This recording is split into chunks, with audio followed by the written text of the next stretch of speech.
মুন্সিগঞ্জে ৩১ বছর ধরে বিদ্যুৎহীন একটি পরিবার। মোমের ক্ষীণ আলোয় ছিল তাদের একমাত্র ভরসা। সেই আলোয় এসএসসি ও এইচএসসি পেরিয়ে এখন মাস্টার্স পরীক্ষা দিচ্ছেন পারমিতা। বাড়ির পাশের একটি জমি নিয়ে দীর্ঘদিনের দ্বন্দ্বের জেরে বিদ্যুৎ সংযোগ পায়নি পরিবারটি। সম্প্রতি একটি বেসরকারি টেলিভিশনে সংবাদটি প্রচারিত হলে মুহূর্তেই তা ভাইরাল হয়ে যায়। বিষয়টি নজরে আসে মুন্সিগঞ্জ ৩ আসনের সংসদ সদস্য কামরুজ্জামান রতনের সহধর্মিণী নূর ই জান্নাত রোশনির। তিনি তাৎক্ষণিকভাবে স্থানীয় ছাত্রদল নেতাদের ওই বাড়িতে যাওয়ার নির্দেশ দেন। বুধবার বিকেল ৪টায় হরগঙ্গা কলেজ ছাত্রদলের সদস্য সচিব রাফসান রাফির নেতৃত্বে ছাত্রনেতা নেহাল আহমেদ জিহাদ, সিয়াম সামি মেহেদি ও আকাশ ঘটনাস্থলে গিয়ে বিষয়টি পর্যবেক্ষণ করেন।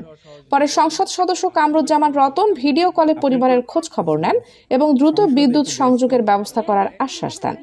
পাশাপাশি ছাত্রদলের পক্ষ থেকে নতুন ঘর নির্মাণের উদ্যোগ নেওয়ার কথাও জানানো হয়েছে। দীর্ঘ অন্ধকারের পর এবার আলো দেখার অপেক্ষায় পারমিতা দেবীর পরিবার। কানিজ ফাতেমা সোমা, ডেস্ক রিপোর্ট, মুন্সিগঞ্জের সময়।